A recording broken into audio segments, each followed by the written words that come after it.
I'm never going camping again. 3 years ago, my friend group decided to go on a camping trip. Not just going to an RV park and chilling kind of camping, but a proper tent and campfire trip. See, I'm a chronic glamper. If given the choice between roughing it out in the wild and chilling in an air-conditioned RV, I'm picking the RV every time. I enjoy my creature comforts, and I always have. Jake, one of the guys that runs in our little group, prides himself on being a true outdoorsman. As our group usually ends up taking trips to nearby lakes and national parks, it's become a bit of a strain between the two of us. It'd be one thing if he could respect that I'm not here to have the authentic experience and just want to have fun, but he can't. He needles and mutters about how they could be going to cooler places if only we didn't have to always glam to get out of the damn house. I think that's why I accepted his trip proposal.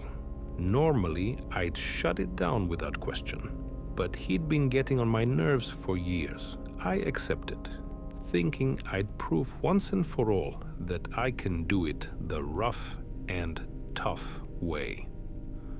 Maybe then he'd leave me the hell alone. Jake planned out a trip for us and our other two friends to a nearby lake on his family's property. When we arrived, I tried to ask where exactly in there we were going, but he'd just smirk. Relax, Matty. The trail's marked. Even you won't get lost. Behind me, Chris and Luke, the other two coming with us, started up a conversation about s'mores and the supposed lake at the place we're going to. I felt my shoulders relax. Jake pulled out a compass and led us due north.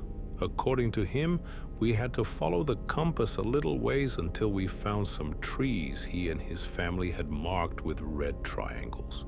From there, you follow the path. The sun was going down by the time we spotted the first red triangle. I checked my phone, which said it was about 7:30. I also checked my signal. Nothing. The pack straps were digging into my shoulders, and Luke was huffing as he trudged behind Chris and me. Funny. Despite the fact that Luke was obviously the least capable of us, it's still me that Jake liked to piss on. Jake, I called. He paused and turned to me, a familiar, irritated expression on his face. Can we pause for a minute? I gotta take a piss. I didn't mention that Luke looked ready to puke, but he seemed to see it anyway when he looked at him. Jake huffed. Don't get lost. I want to get to our site so we can get set up. I dropped my pack to the ground and started walking off the trail some. I could hear Luke wheezing behind me, obviously tired from the trek. The woods were quiet as I broke from the trail. I listened around for the birds or crickets, but it was dead silent. I glanced over my shoulder, making sure I was far enough away, and relieved myself. I zipped up and began to turn back when a branch cracked behind me. My head snapped back in the direction of the noise, but there was nothing. I turned and began walking back, and the crunching of leaves started behind me. I stopped, and so did the noise. It was my own footsteps. It had to be, but I started again, faster this time, and nearly broke into a run when the crunching just seemed to get louder and louder. I busted through the tree line, hitting the trail and whirling around to see what had been on my heels. Nothing. I stared out at the forest, waiting. There wasn't even a rustle of leaves from the wind, just silence. Matt, let's go, Chris called, breaking my staring contest with the empty trees. I turned and jogged up the trail to catch up with them. As I picked my pack up off the ground, I couldn't stop myself from asking, "Did you guys hear that?" They all turned to look at me. "Hear what?" Luke answered. I couldn't quite bring myself to spit it out. After all, what had I heard? Leaves crunching when I walked? I shook my head. Jake continued to lead us toward the campsite, the red triangles leading us ever onwards. I looked at them closer as we passed. They were spray painted on, with each tree being marked on both sides so that they could be seen no matter the direction you were coming from. Each marker was about 5 meters apart, and at any given time, you could see the next few up ahead. The sun was nearly set when we broke through to the spot by the lake. I had to hand it to the bastard. The sight was beautiful. The trees all stood in glorious formation, shades of green mottled with the golden light of the sunset. The water shined a slightly muddy blue-gray, peppered with that same golden light, stretching through the trees. We each picked a spot to pitch our tents. Luke and I got put on tent duty, while Chris and Jake, our 2 more experienced outdoorsmen, went out to find some good sticks for firewood. As I finished getting my tent up, I glanced over at Luke. He was struggling to get the stakes in the ground. I signed, turning to help. We got his tent pitched and worked together to get the other 2 up. As we were finishing up with Chris's tent, the other 2 came back. I could see Jake looking over his tent, probably ready to find something to criticize me on. I was proud when he couldn't find anything. Chris and Jake threw some of the wood into the spot we designated as our fire pit, putting the rest of it close by for later use. They got the fire started and we all idly chatted as the sun sank beneath the hills. Luke got up and brought his backpack over. As he unzipped the pack and reached in, I smiled. Hershey's chocolate bars, a box of graham crackers, giant, fluffy marshmallows. I glanced over and saw my grin mirrored on Chris's face. Jake rolled his eyes but obligingly got up to grab some sticks to roast the marshmallows on. We gorged ourselves on granola bars and s'mores as the world around us turned dark. "Hey, Matt," Chris started. I looked at him, mouth and hands sticky with melted sugar. "Earlier today when you ran off to take a piss, what was that all about?" I looked at him puzzled. "You ran out of there like a bat out of hell. Then you were all... Did you guys hear that?" He pitched his voice up, and my eye twitched. He grinned goofily at me. I didn't quite know what to say. I didn't want to scare Luke, who was looking a bit nervous, and I still wasn't convinced I hadn't made the whole thing up.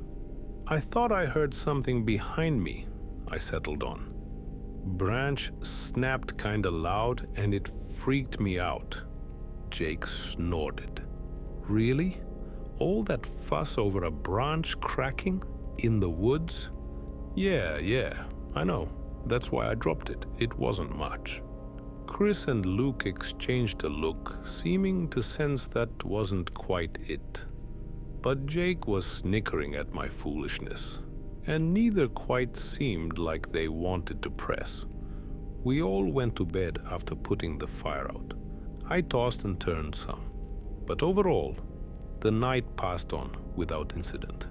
In the morning, we all woke up to the sound of Jake hollering that if we wanted to fish, now was the time before it got too hot. The lake was a blast. We sat around fishing for a while, chatting as the sun rose up in the sky. The fish were particularly hesitant to bite, but as Chris launched into a story, I found myself having a good time anyways. We scrambled some eggs we'd brought along in Jake's fancy cooler over the fire when we got too hungry. I considered asking him if bringing food in was cheating, but it wasn't worth the fight. At about noon, we started swimming. The water was nice and warm from the summer heat, and I spent a good chunk of time just floating and soaking up the sun. That, of course, was ruined when Luke snuck up on me underwater and grabbed me around the gut, flipping me over and giving me a nose full of lake water. We splashed around for a good long while. The thing that drove us back to the shore was our grumbling stomachs. Luke and I were chatting excitedly about finding some good sticks for roasting the hot dogs we brought along when I ran straight into Chris's back. "Whoa, Chris, dude, what's..." I paused. Chris and Jake were just staring towards our campsite. I followed their gaze. Plastic littered the ground. All the meat we had brought with us had been torn out of its packages and was gone, leaving only the wrappers behind. Luke's tent, which had the marshmallows and chocolate, had its flap shredded. The flap was still zipped up close, but the middle was gaping like an open wound. My blood ran cold. Luke had caught up and was looking as nervous as me. Even Jake looked shaken. "I mean, we are in bear territory," I tried to reason. "Guess we should have locked down the food a bit better." Jake looked pissed. "You think I didn't plan for that? No damn bear is getting into these containers. I don't even know why they would. The meat's all packaged." "They say bears are pretty smart. Maybe they..." Luke tried. "That cooler had a lock on it no bear could undo. It'd have to bust the damn thing open." Silence weighed heavily on us as we looked at the cooler. The nice, shiny, pristine cooler. "Maybe we should head back. I mean, we don't have any food left," Luke suggested nervously. I looked up at the sky. The sun was still relatively high, but it was rapidly sinking down. It'd be dark by the time we made it back to our cars. Then I looked over at Luke's tent. I stared at the shredded door, the carefully opened backpack. What was worse? Risking getting lost in the woods or risking staying? That wasn't a real choice, and I knew it. "Let's get our stuff packed up and let's go. We have our heavy-duty flashlights," I said. Chris and Luke didn't need any convincing. They hustled to get their tents taken down and their stuff ready. Jake looked hesitant. "I don't think leaving now is a good idea. He checked his watch. "Already 5:30. By the time we get back, it'll be dark, I know," I agreed. "But it's either that or staying here for another night." He huffed and started getting his stuff together. My tent came down easy enough, and I had all my stuff packed quick. When I shrugged on my pack and turned to the other guys, I could see Jake stomping out the fire embers and grabbing his compass. "Everyone got their lights?" he said, bad mood evident. Chris and Luke nodded, although Luke looked vaguely ill at the thought of navigating by flashlight. I wasn't faring much better. We all started back the way we came in. Jake took the lead, following the trail markers. Luke followed close behind him. Chris and I took up the rear, keeping pace beside one another. "You think it was a bear?" he asked. I shrugged. "Done no. Never actually had an encounter with one." "I have," he said. "Dad and I went camping when I was a kid. Family next to us on the grounds didn't properly store up their trash." "You saw it?" "Sure did. Black bear, ugly thing. spawned a whole lecture from my dad about how to properly store food and trash so you don't attract them. He paused. Not gonna lie to you, Matt, I don't think this was a bear. I waited for him to elaborate, but he just looked at the cooler Jake was carrying. We followed all the safety precautions? Not just that. We were pretty damn close to the shore, splashing and running around. Just lots of noise. Bears don't like noise. Jake, what way do we go? Luke called, interrupting our silent musing. I looked up from my feet, confused. The spray-painted red triangle was visible on the tree ahead of us. Jake paused. What way do we... He glanced around. I took the opportunity to do the same. Luke was practically bouncing from foot to foot in his eagerness to go. Where's the other path go off to? Another part of the lake? He asked, giving a nervous laugh. Jake wasn't laughing, though. In fact, he was turning an alarming shade of white. I could feel his sudden fear radiating off of him. I was starting to match it. Beyond the tree with our marker, I could distinctly see two paths marked in the same fashion. One veered off slightly to the left, and the other veered off slightly to the right. The marker was dead center. We'd have to choose a path. Jake, which one goes to our cars? I asked. It was a testament to how stunned he was that he didn't tear me a new one over for questioning him. There'd only been one path coming up, and it was straight as an arrow. We hadn't even taken a little sidestep, had just marched straight through the woods. Neither of these paths went straight forward like we had when we came up. So what was this? A whole new split, complete with a line of markers for a path that wouldn't take us back to our cars. Jake, you and your family put these markers up, right? Which way do we go? I asked, urgency creeping into my voice. I don't know, he said, his voice cracking. We never really went out from the path. We definitely didn't mark a new path, and we wouldn't mark with the same damn markers. I looked up again. The sun had crept further down, painting the sky with a faint shade of orange. We were getting closer and closer to sunset.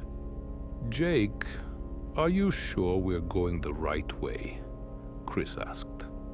I turned to see him and Luke huddled together behind us. Yes. We go right. Ignore the damn markers on the left, we go right. How do we know, though? I mean, those aren't the same markers we followed, right? There was only one path coming up, Chris nervously asked. Jake let out a frustrated huff. He slung his pack to the ground and walked over to a tree with some low-hanging branches. I'll climb up here and find the clearing we parked near. That way, we can ignore the damn markers and go to the road. Happy? He snarled before grabbing the branch and beginning to climb. We watched him climb, till about halfway up, when the leaves began to obscure him. I could hear the branches rustling as he continued his climb. Well, Chris hollered. I see the road, Jake yelled back. We all let out a sigh of relief. This whole trip has been a bit of a nightmare, I commented. Chris and Luke both nodded. I waited to hear the crackling of the branches as Jake climbed down. They never came. We waited there at the bottom for what felt like an eternity. Jake, buddy, you coming down from there? Chris called. No answer. I frowned, trying to see through the thick canopy. Suddenly, I heard the sound of something hurtling through the branches. The crashing was fast, a free fall, as whatever it was collided with everything in its path. I jumped back in time. to avoid being knocked over the head with whatever it was that had fallen. I looked down. A hiking boot lay sideways on the ground, its ties unlaced. I looked back up into the canopy. The wind blew a little harder, shuffling the leaves just enough for me to see higher up the tree. Jake was gone. I blinked once, twice, before turning back to the others. Chris and Luke both were staring at the shoe. Luke had Chris's arm in a vice grip, his breathing beginning to speed up in a telltale sign of panic. Chris looked back up. "Jake, where the hell are you? This ain't funny." Still silent. We waited 5 minutes, then 10. The only noise around us was the wind rustling through the leaves and the sound of Luke getting more and more antsy. When 15 had passed, I turned to Chris. "Left or right?" He looked at me, startled. "What path? Left or right?" "Dude, what are you talking about? We can't leave Jake." "Jake's gone. I don't know how or why he seems to think it's funny to leave us here, scaring us half to death." I took a deep breath. "We gotta get back to our cars. Leave his pack there. When he wants to stop scaring the shit out of us, he can catch up." Chris paused for a long, tense moment before sighing. "Yeah, okay." He looked over at the two paths in front of us. "Look down the left and see if it looks familiar. I'll look down the right." I nodded and walked towards the left path. Chris and Luke began towards the right, looking down it to try and find some indication that was the right path. I walked to the first marker on the left. I couldn't understand why there were suddenly two paths. It didn't make any damn... I stilled. In front of me, a line of wet red had dripped down from the triangle. I watched it gleam, wet, in the setting sun. This marker was new, and now that I was closer to it, I could smell the tang of copper. My heart seized in my chest, and I quickly cut across the paths to Chris and Luke, who were discussing their trail. They turned to me as I approached. "I think this might be it. Both sides of the tree are marked the same way it was when we..." "It's this one. The other..." I sucked in a ragged breath. "The other one's fresh." "Fresh? The hell you mean?" Chris started. I cut him off. It wasn't paint. The red is wet. It's fresh. Someone painted a new path with the same marker. That's so messed up. Why the hell would... "Chris, it's not paint." Luke, who had been watching the exchange, cut in. "What do you mean it's not paint? What else would it..." I could see the moment it clicked for him. Chris too tensed in realization. "Is this some kind of joke? You and Jake?" he asked, voice dangerously low. I whirled on him, almost hissing in rage. "You think I'd plan something like this? With him of all people? The bastard can't even look at me without a comment on how shit I am at everything. The only reason he even lowered himself enough to pass me an invite is because he knew the two of you would want me to come along. And you think of what? Plan some scary haunted trail?" Even as I said it, I knew he didn't. Neither of them did. They both just wanted some rational explanation for all of this. I pushed past Chris to check the trail marker. I got close and checked it. My heart about stopped. It was wet. I turned back towards the clearing we were in before, charging across towards the markers we had been following. Wet, wet, wet.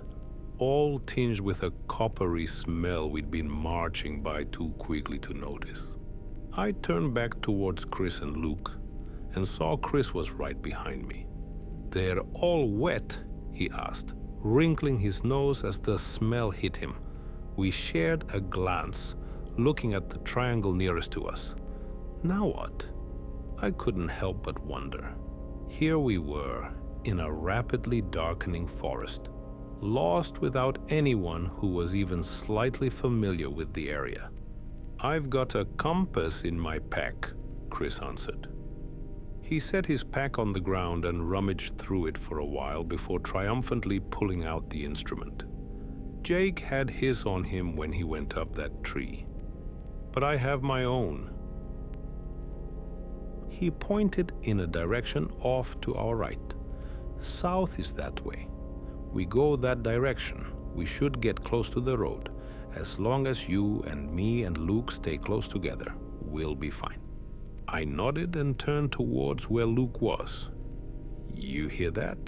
We'll be fine. We just stick together and..." Luke was gone. Nausea slammed into me, turning my limbs into goo.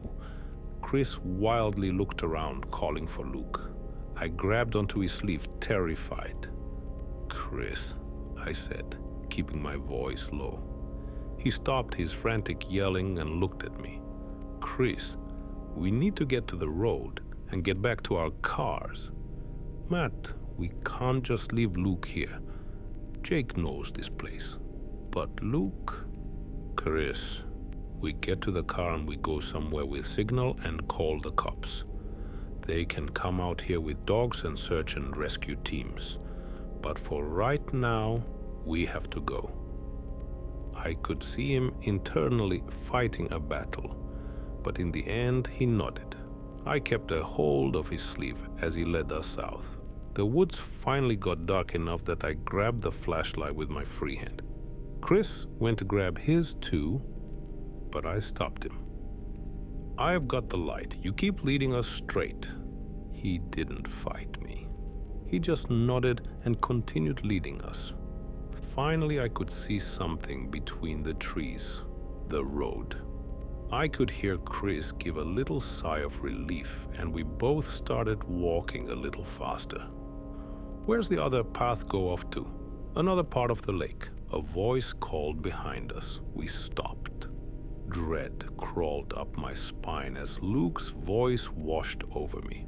Chris was about to turn and call when I let go of his arm and covered his mouth.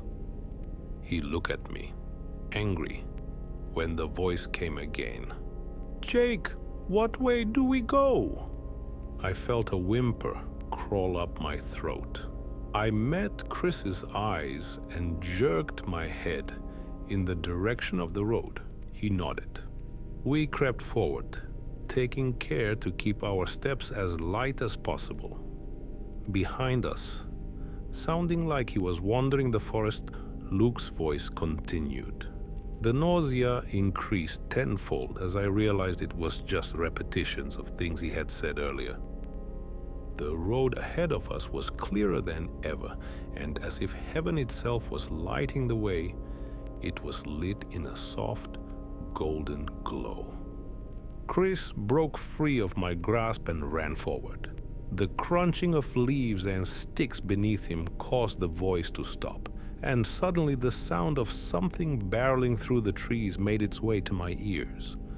I sprinted after Chris, unwilling to turn and see what was behind us. We broke from the tree line, scared to death. The noise behind us didn't slow down. "Run across the road, run!" I called, not even slightly slowing. I vaguely noticed that the light seemed to be getting brighter, but I ignored it in favor of sprinting harder. Chris cleared the road, and I was right behind him. I heard an odd noise, almost like brakes squealing. I spun around in time to see something big behind us get thrown forward across the road as a car slammed into it. My jaw dropped as everything seemed to come to a stop. The car was dented on the hood, and its driver stumbled out, confused. I didn't hesitate. Neither did Chris.